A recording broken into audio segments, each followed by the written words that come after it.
কলকাতা টিভিতে আপনাদের সকলকে স্বাগত। আপনাদের সঙ্গে রয়েছে আমি অঙ্কুর। শুরু করছি 4টায় 4 টেক। নিট বিতর্কের মধ্যে কমিটি গড়ল কেন্দ্র। ইসরোর প্রাক্তন চেয়ারম্যান কে রাধাকৃষ্ণনের নেতৃত্বে উচ্চ পর্যায়ের এই কমিটি গঠন করা হয়েছে এবং সেই কমিটিতে মূলত পরীক্ষা পদ্ধতি সংস্কার, তথ্য সংরক্ষণ, এনটিএর কার্যপদ্ধতি খতিয়ে দেখবে কমিটি। 2 মাসের মধ্যে শিক্ষামন্ত্রকে রিপোর্ট দেওয়া হবে এই কমিটির পক্ষ থেকে। এই কমিটিতে যারা রয়েছেন গুরুত্বপূর্ণ পদাধিকারীদের মধ্যে রয়েছেন ইসরোর প্রাক্তন চেয়ারম্যান কে রাধাকৃষ্ণন। তার পাশাপাশি যারা রয়েছেন তারা হলেন ডক্টর রণদেব গিলেরিয়া, যিনি দিল্লি এইমসের প্রাক্তন director, professor B J Rao, central university of হায়দ্রাবাদের vice chancellor, professor Ramamurthy K, professor emeritus, তিনি department of civil engineering IIT মাদ্রাসের প্রফেসর, তিনি পঙ্কজ বানশাল রয়েছেন, কর্মযোগী ভারত প্রকল্পের সঙ্গে অন্যতম যুক্ত, তিনি তার অন্যতম প্রতিষ্ঠাতা। আদিত্য মিত্তাল রয়েছেন অধ্যাপক, তিনি আইআইটি দিল্লির অধ্যাপক, এবং শিক্ষা মন্ত্রকের যুগ্ম সচিব গোবিন্দ জয়সওয়াল রয়েছেন এই কমিটিতে।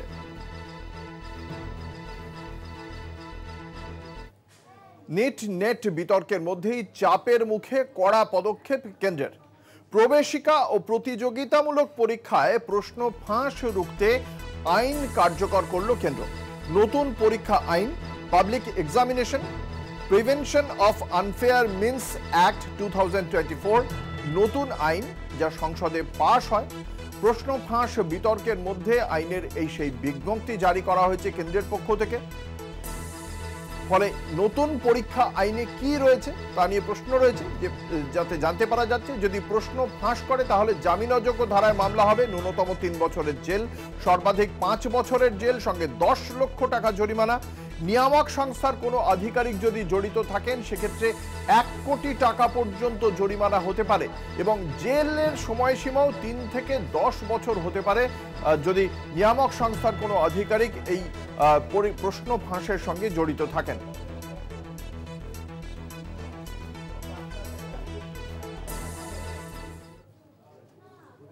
এদিকে নতুন আইনের কথা প্রকাশ্যে আসার পরেই তা নিয়ে রাজনৈতিক প্রতিক্রিয়া পাওয়া গিয়েছে। কংগ্রেসের পক্ষ থেকে বলা হয়েছে যে নতুন আইন জানতে পারে সারা দেশ, স্পষ্টতই এটা নেট কাণ্ডের ড্যামেজ কন্ট্রোল, তবে এই আইনের প্রয়োজন ছিল বলে মেনে নিয়েছেন তিনি। প্রশ্ন ফাঁসের মোকাবিলা করতে পারে এই আইন, সোশ্যাল মিডিয়ায় এমনই পোস্ট করেছেন কংগ্রেসের মুখপাত্র জয়রাম রমেশ। তার বক্তব্য যে আজ সকালে গোটা বিষয়টি জানতে পারা গিয়েছে, গতকাল রাতে শুক্রবার রাতে এই বিজ্ঞপ্তি প্রকাশ্যে আনে কেন্দ্র এবং নেট কাণ্ডের ড্যামেজ কন্ট্রোল বলেই একে অভিহিত করা হয়েছে সর্বভারতীয় কংগ্রেসের পক্ষ থেকে।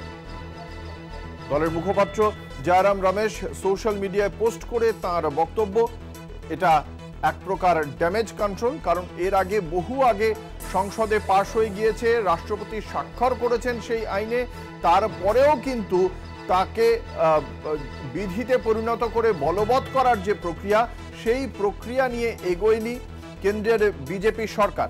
এবং যখন এমত বড় একটি শিক্ষা দুর্নীতির ঘটনা পরপর 2টি ঘটে গিয়েছে, তারপরেই সেই বলবৎ করে তারা কার্যত ড্যামেজ কন্ট্রোলের চেষ্টা করছে। নেট বিতর্কের মধ্যেই চাপের মুখে কড়া পদক্ষেপ করা হয়েছে কেন্দ্রের পক্ষ থেকে। প্রবেশিকা এবং প্রতিযোগিতামূলক পরীক্ষায় প্রশ্ন ফাঁস রুখতে আইন কার্যকর করেছে কেন্দ্র।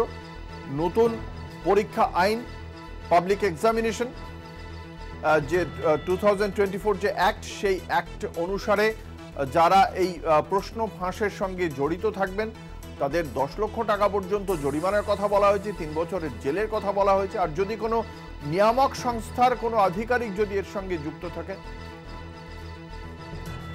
তাহলে সেক্ষেত্রে তাদের ক্ষেত্রেও বড় শাস্তির কথা বলা হয়েছে। এ বিষয়ে রাজনৈতিক মহলের প্রতিক্রিয়া নিয়েছিলাম আমরা।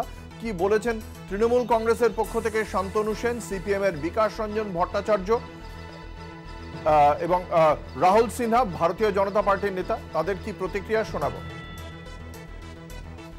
করে যে করাপশন মানে স্ক্যাম, সে থেকে তো দায় এড়ানো যায় না। আজকে নিট ইউজি পরীক্ষায় 24 লক্ষ প্রথম সারির ছাত্রছাত্রীর ভবিষ্যৎ নিয়ে যেভাবে খেলা করা হলো, যেভাবে 50 লক্ষ 60 লক্ষ টাকার বিনিময়ে কোশ্চেন লিক করা হলো, এবং ইউজিসি নেট পরীক্ষায় যেভাবে 9 লক্ষ মানুষের ভবিষ্যৎ নিয়ে খেলা করা হলো, তার দায় কোনোভাবেই কেন্দ্রীয় সরকার এড়াতে পারে না। এই শতাব্দীর সব থেকে বড় শিক্ষা দুর্নীতি। কেন্দ্রীয় সরকারকে দায় গ্রহণ করতে হবে এবং কেন্দ্রের শিক্ষামন্ত্রীর অবিলম্বে দায়ভার নিজের কাঁধে নিয়ে পদত্যাগ করতে হবে। এগুলো হচ্ছে লোক দেখানোর ব্যাপার, জানেন তো। এই আইনে কি হবে? প্রশ্নপত্র ফাঁস হয়ে গেল, ছাত্রদের জীবন সর্বনাশ হয়ে গেল, তারপর তিনি সাজা দেবেন, সাজা দিতে আরো 10 বছর ভারতবর্ষের আইনি ব্যবস্থায়। সুতরাং এসব ছেদ জিনিস করে লাভ নেই। পশ্চিমবঙ্গে দেখছেন না কি ব্যাপক দুর্নীতি হয়েছে? যারা দুর্নীতি করেছেন তারা ঘুরে বেড়াচ্ছেন, তারা বলছেন আইনি আমাদের সাজা হোক, তারপর প্রমাণ হবে। এই সমস্ত অযৌক্তিক ব্যাপার। যদি পরীক্ষা নিয়ামক সংস্থাকে সঠিক করতে হয় তাহলে তার হাত থেকে সরকারের নিয়ন্ত্রণকে সরাতে হবে। আমি আরএসএস এর লোককে মাথায় বসিয়ে দিলাম, এখানে টিএমসির লোককে মাথায় বসিয়ে দিলাম, তাদের যোগ্যতা থাকার না থাক। পরীক্ষাটা একটা ভিন্ন ব্যাপার। ভারতবর্ষে কি ইতিপূর্বে পরীক্ষা হয়নি? কই এত তো ফাঁস হয়নি। এর পেছনে একটা রাজনৈতিক চক্রান্ত থাকে, সেই রাজনীতিটাকে দূর করতে না পারলে এসব আইন টাইন করে কোনো লাভ নেই। দেখুন, এই দুর্নীতি কঠোরভাবে আগামী দিন রুখতে কেন্দ্রীয় সরকার দেখুন সঙ্গে সঙ্গে অর্ডিন্যান্স করে আইন পাস করলেন এবং সেই আইন এতটা কঠোর যাতে যারা এই জাতীয় প্রশ্নপত্র ফাঁসের কাজ করবে বা দুর্নীতি করবে তাদের বিরুদ্ধে কঠোর ব্যবস্থা নেওয়ার ইঙ্গিত সেখানে আছে। অথচ পশ্চিমবাংলায় এত ভয়ঙ্কর দুর্নীতি হয়ে গেল, নিয়োগ দুর্নীতি, এসএসসি দুর্নীতি, সেখানে দেখা গেল সরকার দুর্নীতিগ্রস্তদের বাঁচানোর জন্য তাদের পাশে গিয়ে দাঁড়ালো। এটাই হচ্ছে কেন্দ্রীয় সরকার আর রাজ্যের এই সরকারের মধ্যে তফাৎ। প্রশ্ন ফাঁস চক্রের মাস্টারমাইন্ড কে? বিহারে সর্ষের মধ্যেই ভূত। বিহার পুলিশের নজরে সঞ্জীব মুখিয়া নামে এক ব্যক্তি। নালন্দা সরকারি কলেজের কর্মী এই সঞ্জীব। আন্তঃরাজ্য চক্রের পান্ডা সঞ্জীব মুখিয়া, এমনটাই জানতে পারা যাচ্ছে তদন্তকারী আধিকারিকদের সূত্র মারফত। হন্যে হয়ে তাকে এই মুহূর্তে খুঁজছে বিহার পুলিশ। বিহার পুলিশের ইকোনমিক অফেন্স ইউনিট এই গোটা ঘটনার প্রশ্ন ফাঁস যে কাণ্ড ঘটেছে সে তার তদন্ত চালাচ্ছে। তাদের একটি স্পেশাল ইনভেস্টিগেশন টিম এখনো পর্যন্ত মোট 13 জনকে গ্রেপ্তার করেছে এবং এই টিমের পক্ষ থেকে যে প্রথম 13 জনকে গ্রেপ্তার করা হয় তার মধ্যে আমরা দেখেছিলাম সেই অনুরাগ যাদব, যিনি খুব স্পষ্টভাবেই জানিয়েছিলেন যে তিনি আগের রাতে এই প্রশ্ন থেকে তার কাছে কিভাবে এসেছিল, তিনি প্রশ্ন পুরো লিখিত জবানবন্দিতেই তিনি সেই বিষয়ে সম্পূর্ণ বিশদে জানিয়েছিলেন। এই প্রত্যেকটি বিষয় অত্যন্ত গুরুত্বপূর্ণ। তার মধ্যে এই যে সঞ্জীব মুখিয়ার নাম এসেছে, যিনি নালন্দা বিশ্ববিদ্যালয়ের একজন সরকারি আধিকারিক, তিনি এই চক্রের সঙ্গে জড়িত বলেই এখনো পর্যন্ত জানতে পারা যাচ্ছে। বিহার পুলিশের নজরে রয়েছেন এই সঞ্জীব মুখিয়া।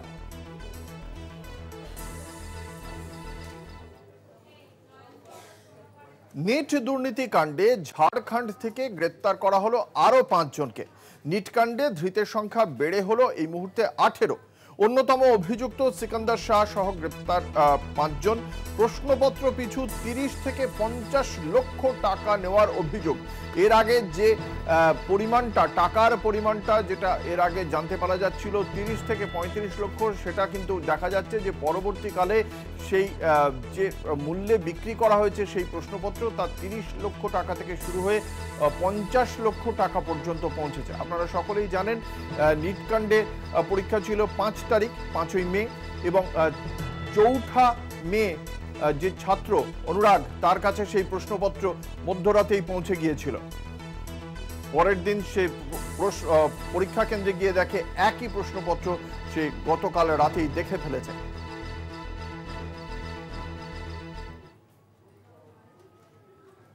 নিয়ে একটা ছোট্ট বিরতি, সঙ্গে থাকুন। ফিরে এলাম বিরতির পর। আপনারা দেখছেন 4টে চারদিক, আপনাদের সঙ্গে রয়েছে আমি অঙ্কুর। দক্ষিণ 24 পরগনার ঘটনা, গড়িয়ায় কাউন্সিলরের অফিস ভাঙচুরের ঘটনা ঘটল। বাঁশ লাঠি দিয়ে মহিলাদেরও মারধর করার অভিযোগ উঠেছে এবং এই হামলার ঘটনায় গুরুতর আহত হয়েছেন বেশ কয়েকজন। ইতিমধ্যেই সংশ্লিষ্ট পার্টি অফিসটি বন্ধ করে দেওয়া হয়েছে। ঘটনাস্থলে পৌঁছেছে পুলিশ। যদিও এই ঘটনায় তৃণমূল কংগ্রেসেরই গোষ্ঠীদ্বন্দ্বের অভিযোগ উঠেছে, কিন্তু এই ঘটনা এখনো পর্যন্ত লিখিতভাবে কোনো অভিযোগ কোনো পক্ষের তরফ থেকে দায়ের করা হয়নি বলেই জানতে পারা যাচ্ছে। পুলিশও এখনো পর্যন্ত কাউকে গ্রেপ্তার করেনি। আপনাদের জানিয়ে রাখি, গড়িয়ার ঘটনা, কাউন্সিলর পার্টি অফিসে গিয়ে মারধর করার অভিযোগ উঠেছে। বাঁশ লাঠি দিয়ে মহিলারাও আহত হয়েছেন। ঘটনায় বেশ কয়েকজন আহত হয়েছেন। ঘটনাস্থলে পৌঁছেছে পুলিশ। এখনো পর্যন্ত এই ঘটনায় কোনো গ্রেপ্তারি হয়নি। তৃণমূল কংগ্রেসের গোষ্ঠীদ্বন্দ্বের কারণেই এই হামলা বলে স্থানীয় বাসিন্দাদের একাংশের পক্ষ থেকে জানানো হয়েছে।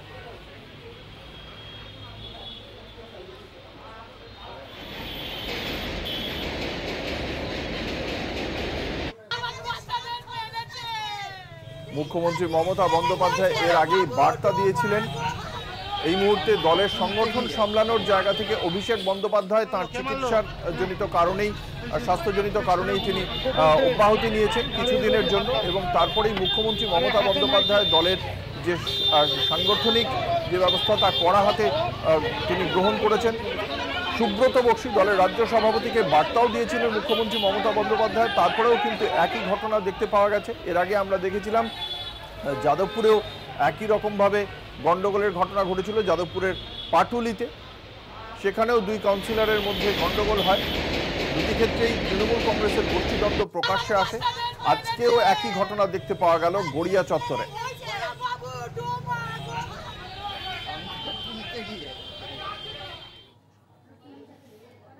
উত্তর দিনাজপুরের চোপড়ায় ছররা গুলি চালানোর অভিযোগ। একটি বাগান দখলকে কেন্দ্র করে সংঘর্ষ, এবং সেই সংঘর্ষের জেরেই চলে ছররা গুলি। কথা বলবো, আমাদের সঙ্গে রয়েছেন আমাদের প্রতিনিধি বিক্রমাদিত্য বিশ্বাস। বিক্রমাদিত্য, এখনো পর্যন্ত এই ঘটনা সম্পর্কে কি জানা যাচ্ছে? কি থেকে এই গুলি চালানোর সূত্রপাত, কি থেকে সংঘর্ষ?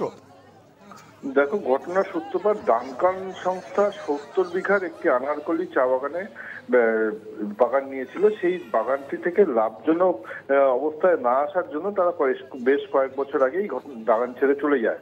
এই বন্ধ চা বাগানের যে শ্রমিকরা, তারা সেই চা বাগানের যে চা পাতা তুলে তারা নিজেদের যে সংসার সেটা নির্যাতন করছিলেন। কিন্তু এই মুহূর্তে সেইখানে এমন একটা অবস্থা হয়েছে, দুই পক্ষের মধ্যে বিবাদ শুরু হয়। আজকে বহিরাগত কিছু দুষ্কৃতী এসে সেই বাগানে গোলাগুলি করে। সে তাতে বেসরকারি সূত্রে যেটা খবর পাওয়া যাচ্ছে, মোটামুটি 23 জন আহত হয়েছে, কিন্তু পুলিশ জানাচ্ছে যে 5 জন এই ঘটনায় আহত হয়েছে এবং ছররা গুলি চলেছে, এবং সেটা পুলিশের সামনেই চলেছে বলে গ্রামবাসীরা অভিযোগ করেছেন। কিন্তু পুলিশ ঘটনাস্থলে তদন্তে যাওয়ার পরে যা বলছেন, তাদের দাবি যে তাদের সামনে কোনো গুলিগোলা হয়নি। যদি ঘটনাটা বাগানের দখলকে কেন্দ্র করেই কিন্তু এই গন্ডগোল, সেই গন্ডগোল যাতে না হয় সেই কারণে পুলিশ যখন গেছিল তার আগেই মারামারি হয়েছে। তাতে 5-6 জন আহত হয়েছে। তাদের ইসলামপুর এবং শিলিগুড়ি মেডিকেল কলেজ হাসপাতালে স্থানান্তরিত করা হয়েছে। এখনো পর্যন্ত পুলিশে কোনো অভিযোগ দায়ের হয়েছে? দেখো, এখনো লিখিত অভিযোগ কিন্তু সেরকম ভাবে দায়ের না হলেও মৌখিক যে অভিযোগ, সেই অভিযোগের ভিত্তিতে পুলিশ তদন্ত করতে শুরু করেছে, এবং এইখানে বেশ কয়েকজনকে পুলিশ কিন্তু আটকও করেছে। কিন্তু যতক্ষণ না এভাবে আগ্নেয়াস্ত্র মানুষের কাছে অ্যাভেলেবল হয়ে যাচ্ছে, ছররা গুলি চালাচ্ছে পুলিশের সামনে, পুলিশের ভূমিকা নিয়ে কি বলছে স্থানীয় রাজনৈতিক মহল? দেখো, পুলিশ যে ঘটনাটি ঘটেছে, সেই পুলিশের সামনে যে ঘটনাটি ঘটছে বলে অভিযোগ করছে গ্রামবাসীরা, সেটা কিন্তু পুলিশ নস্যাৎ করেছে। এবং রাজনৈতিক মহলে যারা রয়েছে তাদের সাথে আমরা যখন কথা বলি, তারা কিন্তু বলেছে, পুলিশকে তারা বলেছে যে যারা প্রকৃত দোষী তাদেরকে কিন্তু অ্যারেস্ট করতে, এবং পুলিশের যে কার্যকলাপ তাতে কিন্তু তারা এখনো পর্যন্ত কোনো রকম অভিযোগ দায়ের করেনি। পুলিশ নিজের তদন্ত চালাচ্ছে এবং সঠিকভাবেই তদন্ত চালাচ্ছে বলে তারা এখনো পর্যন্ত জানিয়েছে। অঙ্কুর, ধন্যবাদ। আমাদের সঙ্গে ছিলেন আমাদের প্রতিনিধি বিক্রমাদিত্য বিশ্বাস।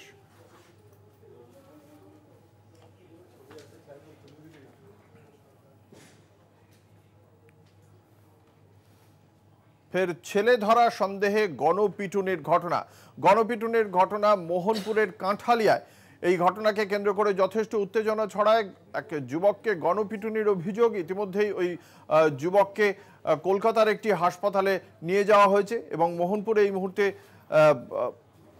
পুলিশ মোতায়েন করা হয়েছে। উত্তর 24 পরগনার ব্যারাকপুরের ঘটনা। ব্যারাকপুরের মোহনপুরে ছেলে ধরা সন্দেহে গণপিটুনির ঘটনায় এর আগে আপনারা দেখেছিলেন উত্তর 24 পরগনার বারাসতেও একই রকমভাবে ছেলে ধরার ঘটনাকে কেন্দ্র করে এক যুবককে গণপিটুনি দেওয়া হয়েছিল। ফের সেই ঘটনা ইতিমধ্যে আপনারা জানেন মুখ্যমন্ত্রী মমতা বন্দ্যোপাধ্যায়ের উদ্যোগে গত 2021-এর এর আগের সেশনেই মুখ্যমন্ত্রী মমতা বন্দ্যোপাধ্যায় গণপিটুনি বিরোধী একটি আইনও পাশ করিয়েছেন রাজ্য বিধানসভায়। তারপরেও কিন্তু গণপিটুনির ঘটনা থামার কোনো লক্ষণ আমরা দেখতে পাচ্ছি না। সাম্প্রতিক অতীতে উত্তর দিনাজপুরেও একই রকমভাবে ঘটনা ঘটেছিল গণপিটুনির, সেখানে গরু চোরের সন্দেহে গণপিটুনির ঘটনা ঘটেছিল। এবং এবার আমরা দেখতে পাচ্ছি উত্তর 24 পরগনার বারাসতের পর এবার উত্তর 24 পরগনারই ব্যারাকপুরের মোহনপুরে এই ঘটনা ঘটেছে। ছেলে ধরা সন্দেহে গণপিটুনি দেওয়া হয়েছে এক যুবককে। আক্রান্ত ওই যুবক এই মুহূর্তে কলকাতার একটি হাসপাতালে চিকিৎসাধীন।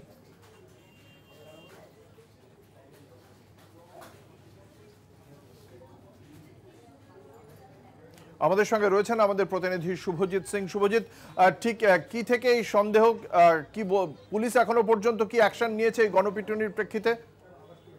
দেখো অঙ্কুরদা, তোমাকে প্রথমে পুলিশের অ্যাকশনের ব্যাপারে বলতে ইতিমধ্যেই মোহনপুর থানা পুলিশের তরফ থেকে ইতিমধ্যেই 3 জনকে গ্রেফতার করা হয়েছে গতকালের ঘটনার পর। গতকাল মোহনপুর থানার অন্তর্গত রুইয়া অঞ্চলে হঠাৎই একটি যুবককে শিশুদের চুরি করার একটি অভিযোগ ওঠে এবং সেই সন্দেহের জেরেই কিন্তু এলাকায় একটি উত্তেজনা ছড়ায় এবং সেই উত্তেজনা ছড়ানোর পরে গণপিটুনি দেওয়া হয় সেই যুবককে। রীতিমতো অসুস্থ হয়ে পড়ে সেই যুবক এবং ঘটনাস্থল থেকে তাকে উদ্ধার করে মোহনপুর থানার পুলিশের তরফ থেকে লাঠিচার্জ করে রীতিমতো গোটা এলাকা খালি করা হয় এবং তারপরেই পুলিশের তরফ থেকে তাকে ব্যারাকপুর ডাক্তার বিএন বসু মহকুমা হাসপাতালে ভর্তি করা হয় এবং এই ঘটনায় ইতিমধ্যেই তোমাকে যেটা প্রথমেই বললাম 3 জনকে গ্রেফতার করা হয়েছে। তবে জেলা জুড়ে যেভাবে এইভাবে যে ঘটনাগুলো একের পর এক ঘটে যাচ্ছে তা নিয়ে কিন্তু যথেষ্ট উদ্বেগ রয়েছে পুলিশ প্রশাসন। ব্যারাকপুর পুলিশ কমিশনারেটের নগরপাল অলোক রাজরিয়া তিনি নিজে জানিয়েছেন প্রত্যেককে যে এমন কোনো গুজব ছড়াবেন না বা কোনো গুজব রটাতে দেবেন না, সাধারণ মানুষের ক্ষতি হয় বা এলাকার জন্য ক্ষতি হয়। অঙ্কুরদা, ধন্যবাদ। আমাদের সঙ্গে ছিলেন আমাদের প্রতিনিধি শুভজিৎ সিং।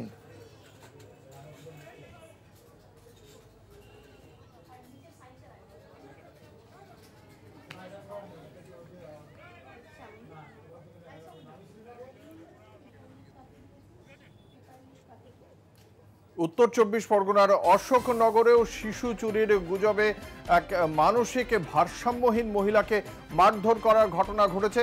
এই ঘটনায় 3 মহিলা সহ 15 জনকে ইতিমধ্যেই গ্রেপ্তার করেছে অশোকনগর থানার পুলিশ। ধৃত 15 জনকে আজকেই বারাসত আদালতে পেশ করা হবে। আপনাদের জানিয়ে রাখি, শিশু চুরির কারণে এক মানসিক ভারসাম্যহীন মহিলাকে মারধর করার অভিযোগ উঠল। ঘটনাস্থল উত্তর 24 পরগনার অশোকনগর, যে ঘটনার জেরে ইতিমধ্যেই 15 জনকে গ্রেপ্তার করেছে অশোকনগর থানার পুলিশ এবং এই ধৃত 15 জনকে আজকে বারাসত আদালতে তোলা হবে।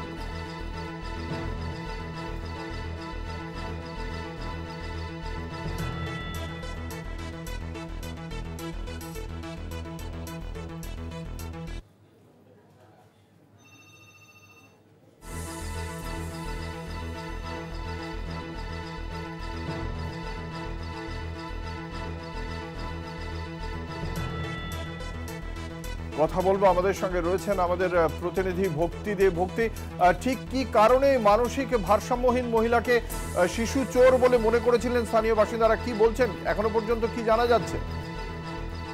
তো যেটা জানা যাচ্ছে যে ওই ভদ্রমহিলা মানসিক ভারসাম্যহীন এবং তিনি যখন ওখানে ঘুরছিলেন তখন কিন্তু বেশ কয়েকজন মিলে তারা মনে করেন যে তিনি বাচ্চা চুরি করতে এসেছেন। তখনই তার উপর ঝাঁপিয়ে পড়ে এবং চোর চোর চিৎকার করে আরো লোক ডাকা হয়। পরবর্তীকালে তাকে ব্যাপক মারধর করা হয়। পুলিশ ঘটনাস্থলে ছুটে আসেন, পুলিশকেও মারধর করে স্থানীয় বাসিন্দা বা জনতা এবং একের পর এক বারাসাত, মধ্যমগ্রাম এবং অবশেষে অশোকনগরে একই কায়দা দেখা যাচ্ছে যে চোর সন্দেহ বা চোর বলে রটানোর পর মারধর করা হচ্ছে। এই যে ভারসাম্যহীন মহিলা তাকেও কিন্তু মারধর করার পর কিন্তু তার অবস্থা আশঙ্কাজনক, তাকেও হাসপাতালে ভর্তি করা হয়েছে। কেন এরকম ঘটনা বারবার ঘটছে তা নিয়েও কিন্তু প্রশাসক চিন্তিত। তারা কিন্তু বিভিন্নভাবে সচেতন করার জন্য প্রচার করছে, তারপরও কিন্তু এই ধরনের ঘটনার থেকে আটকানো যাচ্ছে না। এখন দেখার বিষয়, ইতিমধ্যে 15 জনকে অ্যারেস্ট করা হয়েছে, তাদেরকে আজকে বারাসাত আদালতে তোলা হয়েছে এবং তাদের বিরুদ্ধে নির্দিষ্ট আইনে মামলা করা হয়েছে।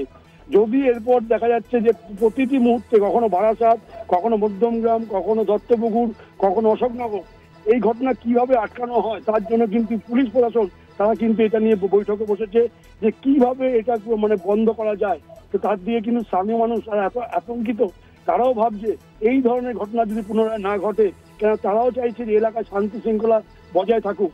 এখন দেখার পুলিশ প্রশাসন কিভাবে এই ধরনের ঘটনা আটকাতে পারে। এর আগেও আমরা দেখেছিলাম বারাসতে এক যুবকের ওপর হামলা চালানো হয়েছিল, ঠিক একই রকম ভাবে চুরির অভিযোগে তাকে ওপর হামলা চালানো হয়েছিল।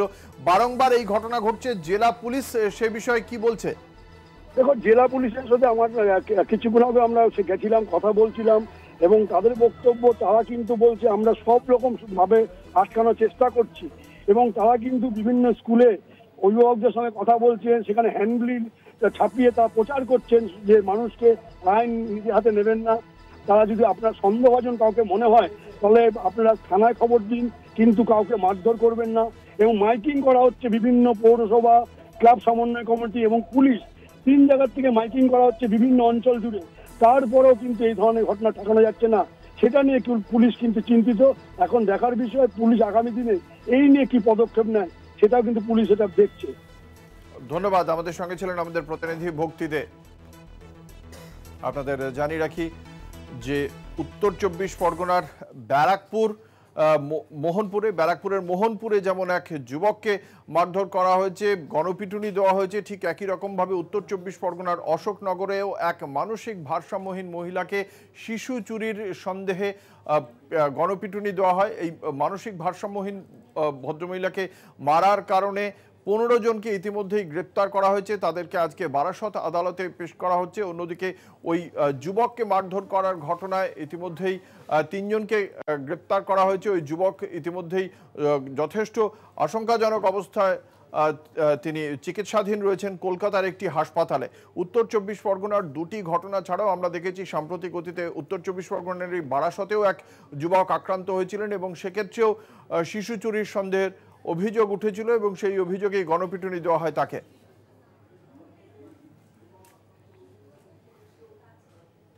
নিয়ে নেব একটা ছোট্ট বিরতি, সঙ্গে থাকুন। 2 কাউন্সিলরকে শোকজ করার নির্দেশ দিলেন তারকেশ্বর চক্রবর্তী এবং স্বরাজ মণ্ডল। যাদবপুর পাটুলি চত্বরের এই 2 কাউন্সিলর, তাদের শোকজ করার নির্দেশ দেওয়া হয়েছে। গত কয়েকদিন আগেই স্বরাজ মণ্ডলকে মারধরের অভিযোগ ওঠে। এই বিষয়ে এই সিদ্ধান্ত হয়েছে বলে জানতে পারা যাচ্ছে। বিশদে জানবো, আমাদের সঙ্গে রয়েছেন আমাদের বিশেষ প্রতিনিধি দেবজ্যোতি ঘোষ। ঠিক কি জানতে পারা যাচ্ছে দেবজ্যোতি, তৃণমূল সূত্রে এই ঘটনার প্রেক্ষিতে? দেখো অঙ্কুর, একটা স্থানীয় সমস্যা নিয়ে তারকেশ্বর চক্রবর্তী কাউন্সিলর, তার সঙ্গে স্বরাজ মণ্ডলের বেশ কয়েকদিন ধরে একটা সমস্যা চলছিল। বেশ কয়েকদিন আগেই কিন্তু এই স্বরাজ মণ্ডলকে মারধর করার অভিযোগ ওঠে তারকেশ্বর চক্রবর্তীর অনুগামীদের মধ্যে, এবং তারপরেই কিন্তু দুই গোষ্ঠীর মধ্যে একাধিকবার বিভিন্ন সমস্যা হয়েছে। গত পরশুদিন রাত্রেও কিন্তু একই পরিস্থিতি সৃষ্টি হয়েছিল। তারপরেই কিন্তু তৃণমূল নেত্রী মমতা বন্দ্যোপাধ্যায় ক্ষুব্ধ হয়ে তিনি সুব্রত বক্সী রাজ্য সভাপতি তাকে নির্দেশ দেন অবিলম্বে এই 2 জনকে শোকজ করার জন্য। এবং তারপরে মমতা বন্দ্যোপাধ্যায়ের পক্ষ থেকে অরূপ বিশ্বাসকে এদের সঙ্গে কথা বলতে বলা হয়। অরূপ বিশ্বাস তাদের সঙ্গে গতকাল কথা বলেছেন বলে আমরা সূত্র মারফত জানতে পারছি। তবে সমস্যার এখনো পর্যন্ত কিছু সমাধান হয়নি। আজ সকালেও কিন্তু একই ঘটনার পুনরাবৃত্তি হয়েছে, যদিও স্বরাজ মণ্ডল অনুগামীরা তারকেশ্বর চক্রবর্তীর অনুগামীদের দিকে আজকে সকালে তেড়ে এসেছিলেন বলে তারকেশ্বর চক্রবর্তী অভিযোগ করেছেন। অর্থাৎ 2 কাউন্সিলরের দ্বন্দ্ব একেবারে তৃণমূল নেত্রী মমতা বন্দ্যোপাধ্যায় পর্যন্ত পৌঁছেছে। সে সম্পর্কে কি জানা যাচ্ছে দেবজ্যোতি? একটা জায়গা নিয়ে সূত্রপাত হয়েছিল এবং সেখানে একটি পার্টি অফিস করা নিয়ে কিন্তু এই 2 কাউন্সিলরের মধ্যে দ্বন্দ্ব শুরু হয়। যেহেতু দুটি কাউন্সিলরের মাঝখানে একটি জায়গাতে সেই স্বরাজ মণ্ডল একটি পার্টি অফিস করতে গেছিলেন এবং তারপরেই কিন্তু 2 জনের মধ্যে এই দ্বৈরথ শুরু হয়েছিল। ফলে এখনো পর্যন্ত 2 পক্ষ থেকে মমতা বন্দ্যোপাধ্যায় শোকজের নির্দেশ দেওয়ার পর থেকেই তারা 2 জনেই মুখ বন্ধ করেছেন। এখনো পর্যন্ত তারা কিছু বলতে চাননি। তবে গতকাল অরূপ বিশ্বাস এই 2 জনের সঙ্গে কথা বলেছেন বলে এতটা সাংগঠনিক এই বিষয়ে এখন অভিষেক বন্দ্যোপাধ্যায় সাময়িক বিরতি নিয়েছেন, কিন্তু মমতা বন্দ্যোপাধ্যায় হঠাৎ করে শোকজ করার মতো এত কঠিন সিদ্ধান্ত কেন নিলেন? কি মনে করছে তৃণমূল কংগ্রেসের অন্দরমহল? হ্যাঁ দেখো, অত্যন্ত গুরুত্বপূর্ণ যে একজন কাউন্সিলর তার পার্টি অফিসের মধ্যে তাকে মারধর করা হচ্ছে, তার মাথা ফাটিয়ে দেওয়া হয়েছে, তাতেই তৃণমূল নেত্রী মমতা বন্দ্যোপাধ্যায় অত্যন্ত ক্ষুব্ধ হন। এই স্বরাজ মণ্ডলও তৃণমূল কংগ্রেসের কাউন্সিলর, তার মাথা ফাটিয়ে দেওয়ার পরেই কিন্তু তিনি তৃণমূল কংগ্রেস নেত্রীকে একটি চিঠি লিখেছিলেন এবং তারপরেই কিন্তু এই ব্যবস্থা তৃণমূল নেত্রী মমতা বন্দ্যোপাধ্যায় সুব্রত বক্সিকে নির্দেশ দেন এবং তারপরে অরূপ বিশ্বাস কথা বলেছেন। সমস্যার সমাধান এখনো পর্যন্ত কিছু হয়েছে বলে মনে হচ্ছে না, তবে আগামী 2-1 দিনের মধ্যেই তাদের আসতে বলা হয়েছে, যদিও শোকজে 3 দিনের সময় দেওয়া হয়েছে, তারপরে কিন্তু বিস্তারিত জানা যাবে। অঙ্কুর, লোকসভার নির্বাচনের পরে আমরা দেখেছিলাম যে বিভিন্ন শহর কলকাতার বিভিন্ন ওয়ার্ডে তৃণমূল কংগ্রেস পিছিয়ে রয়েছে, অবাঙালি অধ্যুষিত ওয়ার্ডগুলিতেও পিছিয়ে রয়েছে। তারপরেই মুখ্যমন্ত্রী কাউন্সিলরদের এই যে গোষ্ঠীদ্বন্দ্ব সেই বিষয়টিকে কিন্তু অত্যন্ত গুরুত্ব দিচ্ছেন। এই পদক্ষেপ থেকেই তা সুস্পষ্ট। ধন্যবাদ। আমাদের সঙ্গে ছিলেন আমাদের বিশেষ প্রতিনিধি দেবজ্যোতি ঘোষ।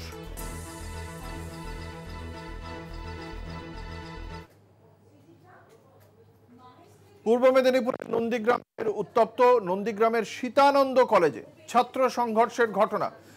এবিভিপি এবং টিএমসিপি এই দুই ছাত্র সংগঠনের মধ্যে মারামারির ঘটনা, যে সংঘর্ষের ফলে উত্তেজনা ছড়িয়েছে কলেজ চত্বরে।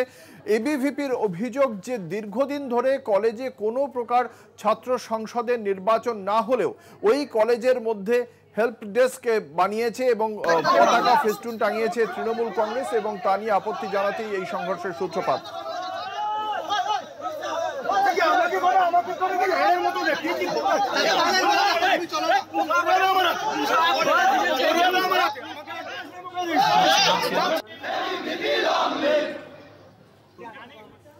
আমাদের সঙ্গে রয়েছেন আমাদের প্রতিনিধি সৌম্যজিৎ চট্টোপাধ্যায়।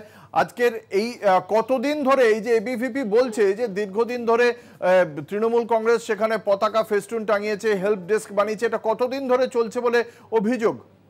দেখো, কোনো নির্বাচন না হয় কিন্তু যেহেতু কোনো নির্বাচন হয়নি, তারপরে কিন্তু তৃণমূল এই ফ্ল্যাগ লাগিয়ে রেখেছিল দীর্ঘ 1 বছর ধরে, এমনটাই কিন্তু বিজেপির অভিযোগ। এবং সেই অভিযোগকে কেন্দ্র করেই তারা প্রিন্সিপালের কাছে ডেপুটেশন দেয় এবং ডেপুটেশন দেওয়ার পরে যখন বেরিয়ে আসে তখন কিন্তু অস্থায়ী ক্যাম্প এবং ফ্ল্যাগ ফেস্টুন যেগুলো ছিল সেগুলো খুলতে গেলে কিন্তু তৃণমূল এবং অখিল ভারতীয় বিদ্যার্থী পরিষদের ছাত্রদের মধ্যে সংঘর্ষ বাধে।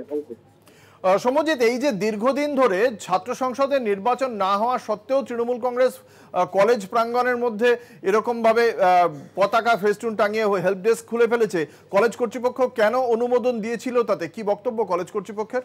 দেখো, কলেজ কর্তৃপক্ষের এই নিয়ে কিন্তু কোনো বক্তব্য না পাওয়া গেল, কিন্তু কোনো নির্বাচন হয়নি সেটা কিন্তু সুস্পষ্ট, সেটা কিন্তু স্বীকার করে দিয়েছেন কলেজ কর্তৃপক্ষ। এবং এই যে ফ্ল্যাগ ফেস্টুন সেগুলো কিন্তু দীর্ঘ 1 বছরের বেশি টাঙানো রয়েছে।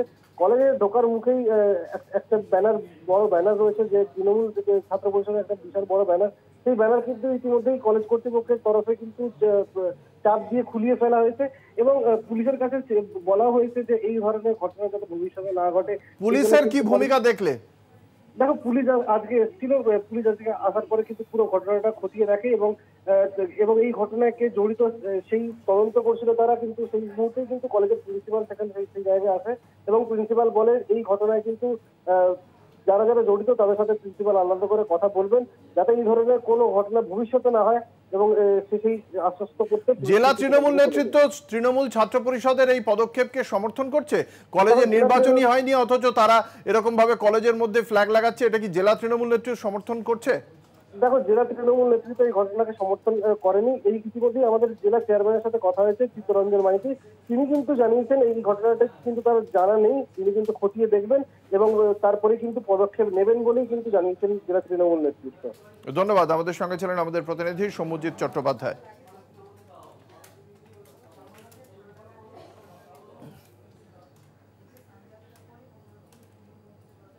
সরকারি স্কুলে ছাত্রের ব্যাগ থেকে উদ্ধার আগ্নেয়াস্ত্র।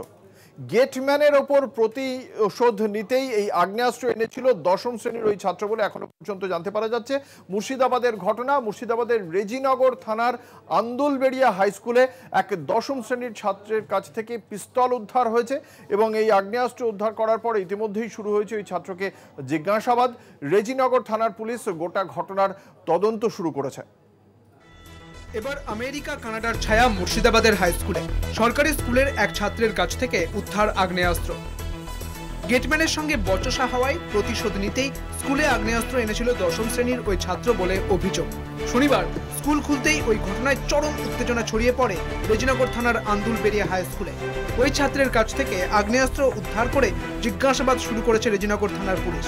যদিও ওই ছাত্র কেন স্কুলে আগ্নেয়াস্ত্র এনেছিল তা জানেন না বলেই দাবি করেন স্কুলের প্রধান শিক্ষক।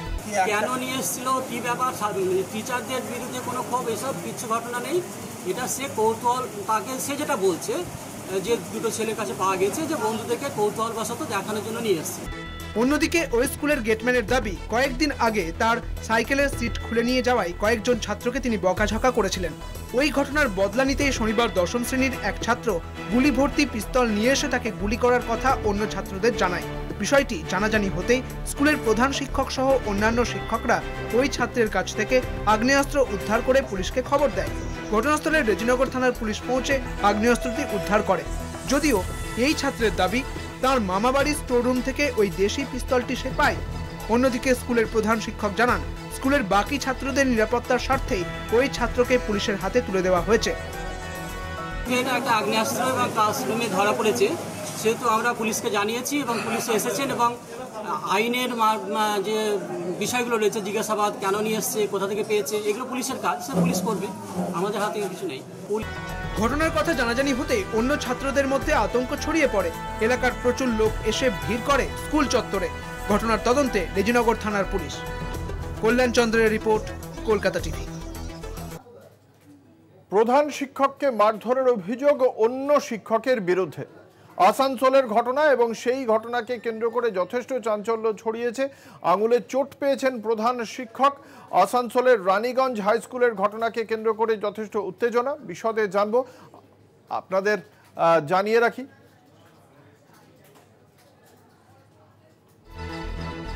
প্রধান শিক্ষককে মারধরের ঘটনায় অভিযুক্ত অন্য শিক্ষক।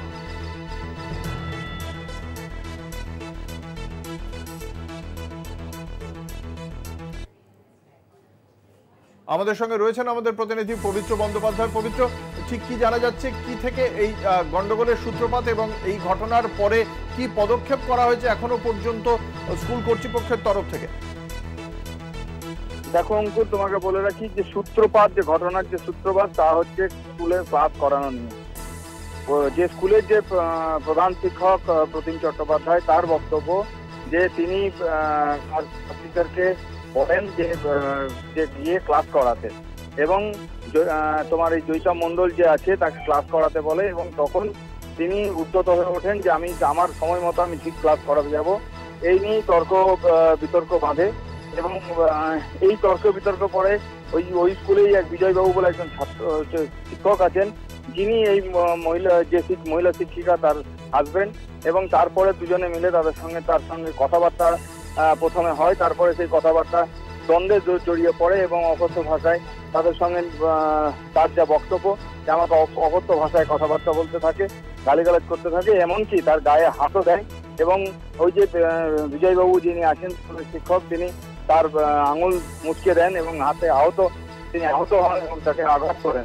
এই পদক্ষেপ করেন। উল্টো দিকে তোমাকে বলে রাখি, এই যে মহিলা শিক্ষিকা, তিনি তার বক্তব্য যে বিগত যে 2019 সালে উনি আসেন এই স্কুলে, এবং সেই স্কুলে আসার পরে 2 বছর ধরে এখানে ঠিক কি ক্লাস চলছিল, কিন্তু তারপর থেকে ওই প্রধান শিক্ষক নাকি এই যে মহিলা শিক্ষিকা আছেন তার উপরে নাকি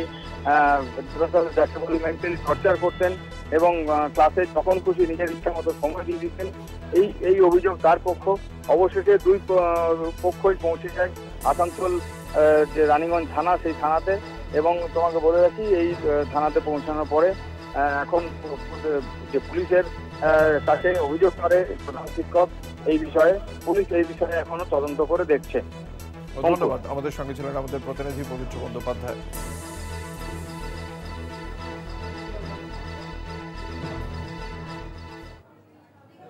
নিয়ে নেব একটা ছোট্ট বিরতি, সঙ্গে থাকুন। জ্যৈষ্ঠ মাসের পূর্ণিমা তিথিতে জগন্নাথ দেবের আবির্ভাব কালকে স্মরণ করে রাখার উদ্দেশ্যে স্নান যাত্রার আয়োজন করেন ভক্তরা। সর্বধর্ম সমন্বয়ের এই ভারতবর্ষে প্রতিবারের মতো এবারও জাঁকজমকপূর্ণভাবে উদযাপিত হলো জগন্নাথ দেবের স্নান যাত্রা। সারা দেশের মতোই স্নান যাত্রায় মাতল বাঙালিও। বাংলায় স্নানযাত্রা। উত্তর থেকে দক্ষিণ জগন্নাথের আরাধনা। জগন্নাথ দেবের স্নানযাত্রা জাঁকজমক ফালাকাটার জটেশ্বরে। নিয়ম মেনে বিশেষ পুজো অর্চনার মধ্য দিয়ে জটেশ্বর শিব মন্দিরে জগন্নাথ দেবের স্নানযাত্রা অনুষ্ঠিত হলো। মন্দিরে পুজো দিতে ভোর থেকে ভিড় জমান ভক্তরা। জটেশ্বরের রথযাত্রা ঘিরে প্রতি বছর ফালাকাটার বিভিন্ন প্রান্ত থেকে প্রচুর ভক্ত রথের দড়ি টানতে হাজির হন। রথযাত্রা ঘিরে বসে মেলাও। স্নানযাত্রার রমরমা আলিপুরদুয়ারের কালচিনি হেমতেলগঞ্জেও।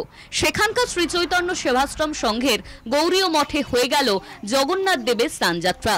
ইতিমধ্যে রথযাত্রাকে সামনে রেখে শুরু হয়ে গিয়েছে প্রস্তুতিও। এই প্রথম নতুন আশ্রমে পুজো হবে জগন্নাথের, আর তার জেরেই উৎসাহ উদ্দীপনার অভাব ছিল না ভক্তদের মধ্যে। তমলুকের 500 বছর পুরনো গৌরাঙ্গ মহাপ্রভু মন্দিরে পালিত হলো স্নানযাত্রার অনুষ্ঠান। কথিত আছে গৌরাঙ্গ মহাপ্রভু এই মন্দিরে এসেছিলেন। মন্দিরে জগন্নাথ দেব দ্বারক বৃক্ষ রূপে প্রতিষ্ঠিত। প্রতিবারই সকাল থেকে পুজো শুরু হয়, চলে পঞ্চামৃত স্নান। সপ্ততীর্থর জল দিয়ে স্নানের পর জগন্নাথ গজানন বেশ ধারণ করেন। এরপর 56 ভোগ দিয়ে স্নানযাত্রার পরিসমাপ্তি হয় প্রতিবারই। মায়াপুরের রাজাপুর মন্দিরে মহা সমারোহে পালিত হল জগন্নাথ বলরাম সুভদ্রার স্নানযাত্রা উৎসব। স্নানযাত্রা উপলক্ষে ভক্তদের আগমন ছিল চোখে পড়ার মতো। জেলার মায়াপুরের সবথেকে বড় উৎসব জগন্নাথ দেবের রথযাত্রা। এই স্নানযাত্রা উৎসবে জগন্নাথ বলরাম ও সুভদ্রার বিগ্রহকে ডাবের জল, গঙ্গা জল, দুধ ও দই দিয়ে স্নান করানো হয়। মধ্যযুগে জগন্নাথের স্নানযাত্রায় 28 ঘড়া গঙ্গা জল আর 1.5 মণ দুধে স্নান করলেন মাহেশের জগন্নাথ। এবার 628 বছরে পা দিল মাহেশের রথ ও স্নানযাত্রা উৎসব। 47 বছর পর মধ্যযুগে হচ্ছে এবারে স্নানযাত্রা। অন্য বছর স্নানের পরেই 3 বিগ্রহকে মন্দিরের গর্ভগৃহে নিয়ে যাওয়া হয়। এবার মধ্যযুগের কারণে দিনভর 3 বিগ্রহকে স্নান মঞ্চে রাখা হবে। সল্টলেকের সিবি 54 নম্বর বাড়িতে শ্রী জগন্নাথ উৎসব সমিতির তরফ থেকে স্নানযাত্রার আয়োজন করা হলো। এই বাড়িতেই সারা বছর শ্রী জগন্নাথ দেব থাকেন এবং নিয়মিত পুজো হয়। পূর্ণ স্নানযাত্রার দিন প্রায় 500 জন বিধাননগরের আবাসিক বিগ্রহের নিজের হাতে স্নান করান। প্রত্যেক বছরের নিয়মেই এবারও হয়ে গেল স্নানযাত্রা। পুরীতে জগন্নাথ দেবের স্নানযাত্রার দিনেই কলকাতার কালীঘাট মন্দিরে মা কালীর মহাস্নান। প্রতি বছর স্নানযাত্রার এই বিশেষ দিনটিতে নিজেদের চোখ বেঁধে সতী অঙ্গকে স্নান করান সেবায়তরা। ভোরবেলা থেকে এই স্নান শুরু হয়, তারপর থাকে বিশেষ পুজো এবং ভোগ নিবেদনের পর্ব। কলকাতা টিভি বাংলায় স্নান।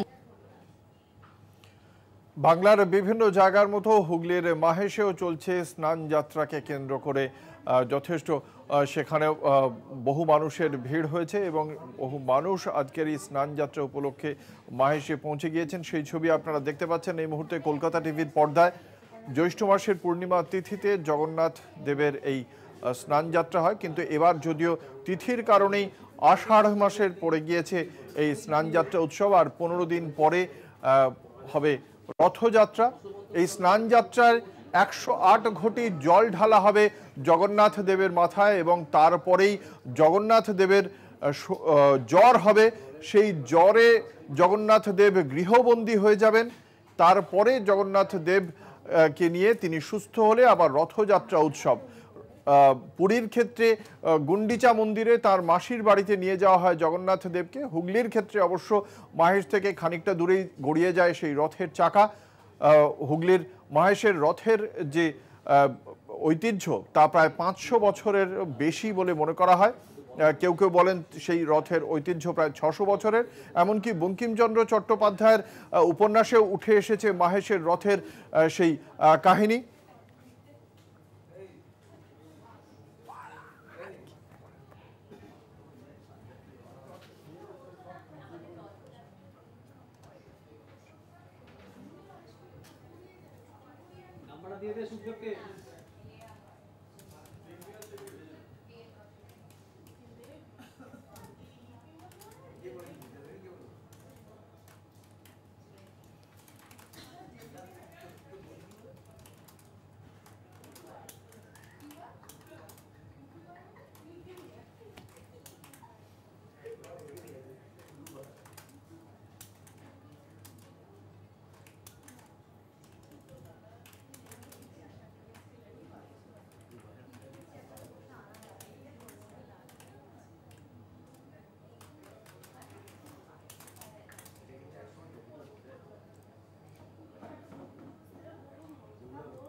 মুর্শিদাবাদের রঘুনাথগঞ্জে দুপক্ষের গন্ডগোল এবং সেই গন্ডগোল মেটাতে গিয়ে আহত হলেন পুলিশ কর্মী। দোকান নিয়ে একটি ঝামেলা হয় এবং সেই ঝামেলা নবকান্তপুর মোড়ে হয়। মাথা ফাটিয়ে দেওয়া হয় স্থানীয় এএসআই এর। আহত এএসআই কিশোর ঘোষ, ইতিমধ্যেই তাকে জঙ্গিপুর মহকুমা হাসপাতালে ভর্তি করা হয়েছে। অ্যাসিস্ট্যান্ট সাব ইন্সপেক্টর কিশোর ঘোষ এই মুহূর্তে জঙ্গিপুর মহকুমা হাসপাতালে ভর্তি। দুপক্ষের গন্ডগোল মেটাতে গিয়েই মাথা ফাটে এই পুলিশ কর্মীর।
জালে উঠছে ইলিশ। মরশুমের শুরুতেই ডায়মন্ড হারবার নগেন্দ্র বাজার আড়তে ঢুকলো ৩ টন ইলিশ। বিক্রি হচ্ছে ৮০০ থেকে ১৪০০ টাকা প্রতি কেজি হিসেবে। ফলে এবার মাছে ভাতে বাঙালির পাতে রূপলি শস্য। রূপলি শস্যর অপেক্ষাতেই বছর ভোর দিন কাটে ভোজন রসিক বাঙালির। ইলিশের রকমারি স্বাদে রসনা তৃপ্ত করতে ভালোবাসে না এমন মানুষের সংখ্যা বোধহয় কম। দীর্ঘ অপেক্ষা শেষে সম্প্রতি মরশুমের প্রথম ইলিশের দেখা মিলেছে ডায়মন্ড হারবারে। দক্ষিণবঙ্গে বর্ষা ঠুকতে না ঠুকতেই ডায়মন্ড হারবারের নগেন্দ্র বাজারে ঢুকেছে ৩ টন ইলিশ। ২ মাস ফিশিং বন্ধ থাকার পর ১৫ই জুন গভীর সমুদ্রে মাছ ধরতে যান মৎস্যজীবীরা। নগেন্দ্র বাজার মৎস্য আড়তদার সমিতির পক্ষ থেকে জানানো হয়েছে, মরশুমের শুরুতে ভালো পরিমাণে মাছ ঢুকেছে। খুশি মৎস্যজীবীরা। মৎস্য আড়তদার সমিতির সম্পাদক জগন্নাথ সরকার বলেন, ইলিশের সাইজ বেশ বড়। প্রতি কেজি ইলিশের দাম ১,৪০০ টাকা। এই বছর প্রথমেই এত সুন্দর সাইজ ৭০০, ৮০০, ১ কিলো ২০০, ৩০০ এরকম সাইজ হচ্ছে। ৫-৬০০ আছে, কিন্তু বিগ সাইজটা বেশি, পরিমাণটা কম। পরিমাণটা হয়তো ১০ মণ, ৮ মণ, ১২ মণ পর্যায়ে আছে তার সাথে। তো স্টার্টিংটা এরকমই হয় আমাদের। তো আশা করি এবছর বৃষ্টিটা হলে ১০-১২ দিনের মধ্যে ইলিশটা প্রচুর পরিমাণে দেখা দেবে। এখন মোটামুটি ওই ৮০০ ওজনের মাছ ১,০০০ টাকা যাচ্ছে। ১ কিলো ১০০ ওজনের মাছ ওই ১৪০০-১৪৫০ টাকা যাচ্ছে। এই ইলিশ এবারে সাইজের ইলিশ আসছে না? হ্যাঁ, গত বছর যে ছোটো ছোটো এসেছিল, এবারে মোটামুটি সাইজে আছে। ছোট ইলিশটা খুবই কম। ইলিশের ঝাল, ভাপা ইলিশ, ইলিশের পাতুরি, সর্ষে ইলিশ, আরও কত কি। অচিরেই ইলিশের গন্ধে ভরে উঠবে বাঙালির হেসেল। ডায়মন্ড হারবার থেকে জয়দীপ হালদার, কলকাতা টিভি।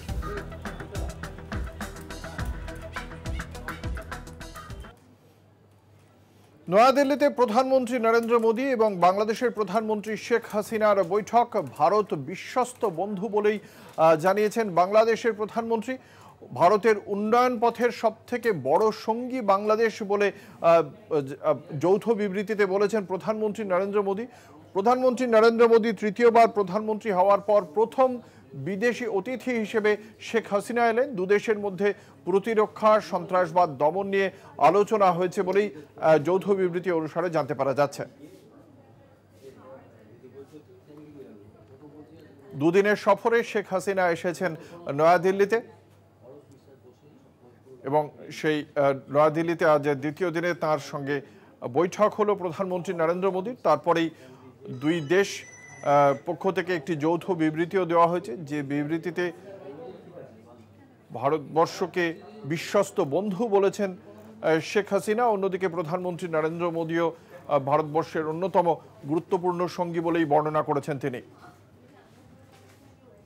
वैसे तो पिछले लगभग 1 वर्ष में हम 10 बार मिले हैं, लेकिन आज की मुलाकात विशेष है क्योंकि हमारी सरकार के तीसरे कार्यकाल में प्रधानमंत्री शेख हसीना जी हमारी पहली स्टेट गेस्ट हैं। फ्रेंड्स, बांग्लादेश हमारी neighbourhood first policy, act east policy, vision Sagar और इंडो पैसिफिक विजन के संगम पर स्थित है। पिछले 1 ही वर्ष में हमने साथ मिलकर लोक कल्याण के अनेक महत्वपूर्ण प्रोजेक्ट्स को पूरा किया है। बांग्लादेश भारत का सबसे बड़ा डेवलपमेंट पार्टनर है और बांग्लादेश के साथ अपने संबंधों को हम अत्यधिक प्राथमिकता देते हैं। India is our major neighbor, trusted friend. Today, our two sides had very productive meetings where we discussed politics and security, trade and connectivity, the sharing of water from common rivers, power and energy, and regional and multilateral cooperation. We are having new governments in both our countries.